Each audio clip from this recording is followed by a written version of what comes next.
The first time someone tried to steal my lighthouse, I thought it had to be a joke, like, are you kidding me? But by the second time, when it turned into a full-blown ambush on a Saturday morning, I realized, nope, this was real, and it was about to get ugly.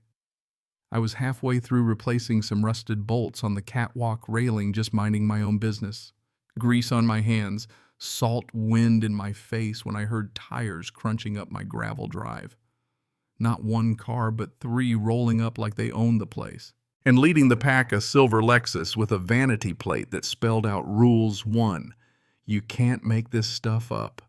Out steps Clorinda Huxley, president of the Beeshore Bluffs Homeowner Association, dressed in her usual suburban admiral uniform, oversized sunglasses, pastel cardigan tied like a cape, and a haircut that just dares you to challenge her authority.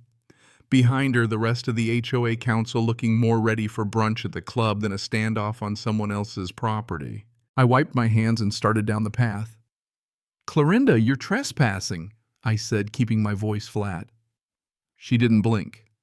"Yorick Flint, you know why we're here. Other than to harass me on my own land?"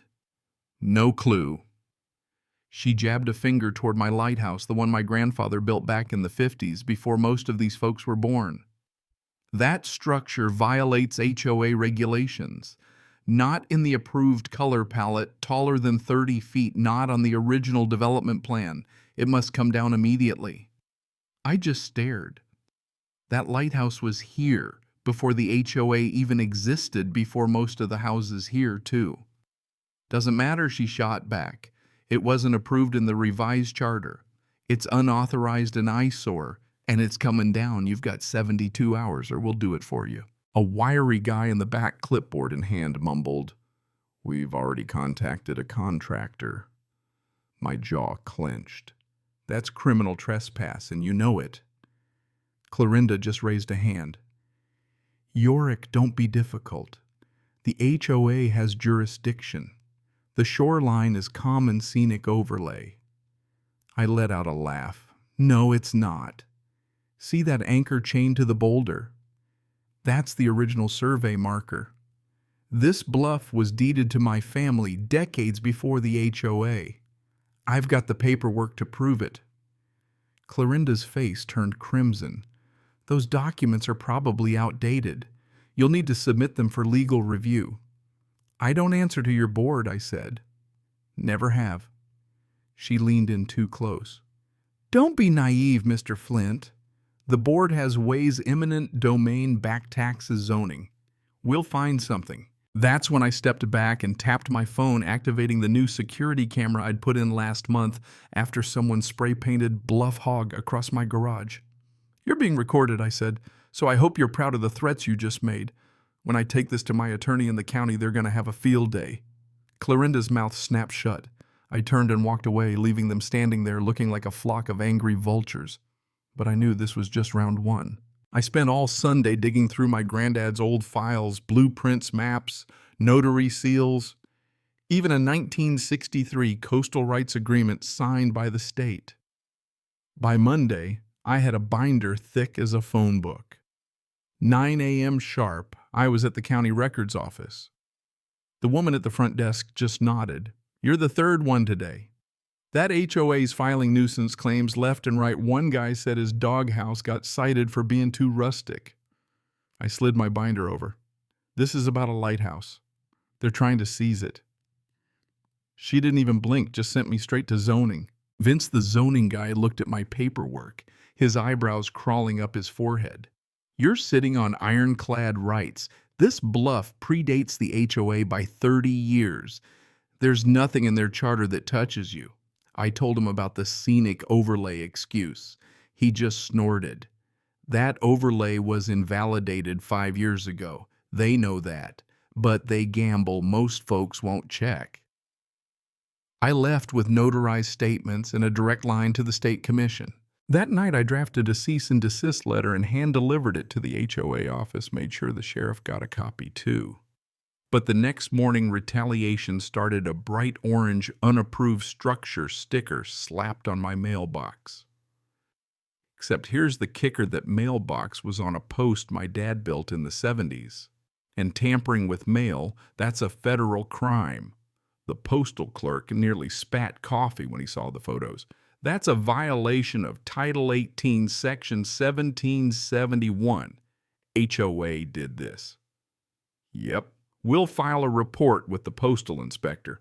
By the time I got home, some guy in a neon vest was measuring my driveway. HOA sent me compliant survey, he said, barely making eye contact. On private land. They gave me a map. I showed him my survey. He was standing 74 feet outside their jurisdiction. He bolted, left his measuring tape behind. I tossed it in the garage. Next, I got a syrupy voicemail. We've received several anonymous complaints about invasive species on your property. Yeah, right. I forwarded it to my lawyer. That night, flyers were stuffed in my storm door, red letters, big X over my Lighthouse community at risk. Pure scare tactics. I took the flyers to Deputy Ramirez at the sheriff's substation. She shook her head. They're escalating. This qualifies as harassment. If they come back, call us. The next day was the HOA's open meeting. Community hall, bad lemonade, cheese cubes, pictures, suburban misery. Clorinda was already at the mic. I walked up holding my land deed high. This document, verified by state and county, proves my lighthouse is private land, not subject to your rules. Yet you've sent surveyors, tampered with federal property, threatened demolition. Here's a cease and desist. Here's a police report. If you come on my land again, I press charges. And if the harassment keeps up, I'll sue each of you personally. A woman in the back clapped. Another whispered, "It's about time." Clorinda tried to fight back, but I cut her off. Your jurisdiction ends at my fence line. Stay on your side. Outside, a guy in a mechanic's jacket caught up to me. Name's Ellis, 2 streets over. They fined me for a trailer, but I fought and won. You need anything, photos, testimony, I'm in? As I drove home, I noticed little signs popping up along the bluff, private property, not HOA land. The tide was turning. That Friday, a storm hit sideways rain wind like freight trains. From my catwalk, I spotted 3 figures in ponchos creeping along the fence. I hit the floodlights. They froze. One had bolt cutters. I called out, "You cut my fence." They stammered something about erosion risk. Then why sneak in during a storm? They tried to claim emergency inspection authority. By who? HOA Environmental Task Force. The one that doesn't exist. Silence. I recorded everything, sent it to Deputy Ramirez, who escalated it to county enforcement. The Coastal Commission called. They flagged the whole stunt as trespassing and impersonation of officials. Saturday night, a black SUV pulls up.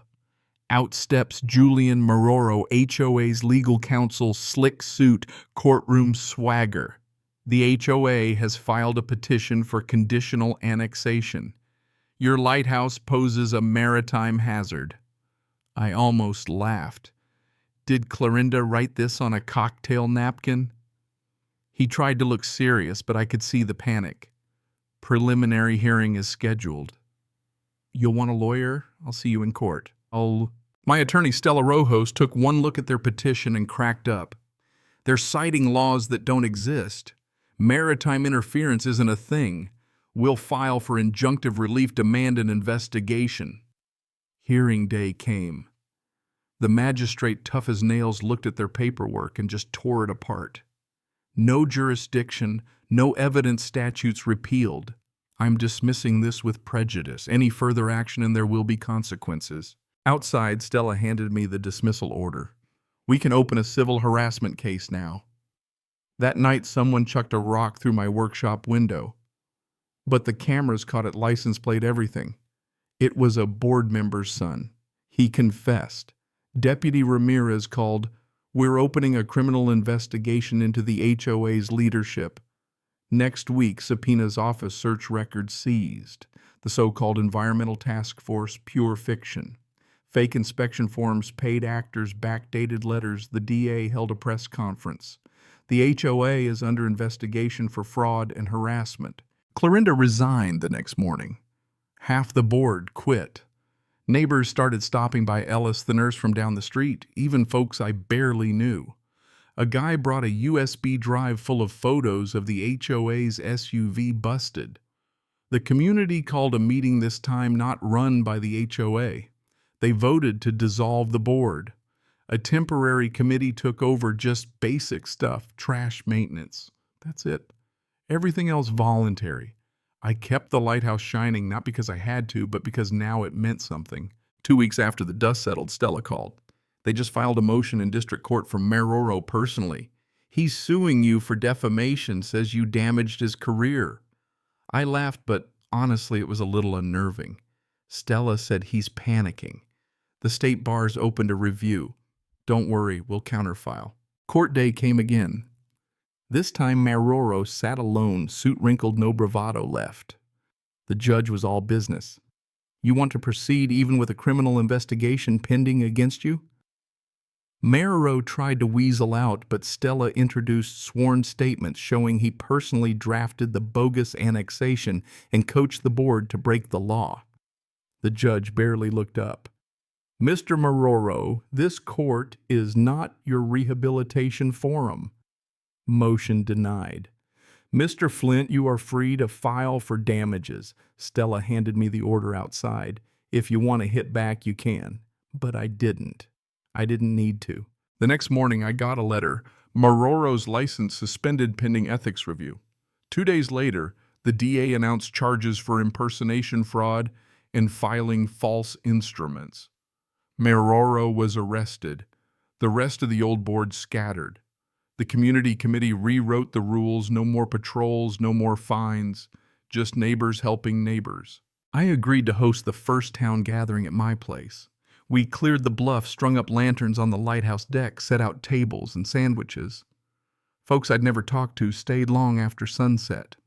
Ellis helped organize a tool share. Carol, the nurse, started a volunteer watch. Lewis from the shipyard just stood at the bluff and said, "Feels different now." And it did. A few days later, I took down the last of the no trespassing signs, not because I thought trouble was gone, but because I didn't want to live behind warnings. One morning, I found a hand-drawn card tucked under the old anchor. Crayon picture of the lighthouse, and inside, "Thank you for keeping the light on." I framed it in the stairwell. There are still storms. Sometimes the wind howls, the sea tries to chew up the rocks. But the lighthouse stands just as it always has, unshaken, unclaimed, and finally free. So let me ask you, what do you think? Should one stubborn neighbor have to fight this hard to keep what's his? Or is there a better way for communities to handle power and pride? Drop your thoughts below, and if you've ever tangled with an HOA or stood your ground for something that mattered, I want to hear your story. Let's shine a light on what justice really looks like, one story at a time.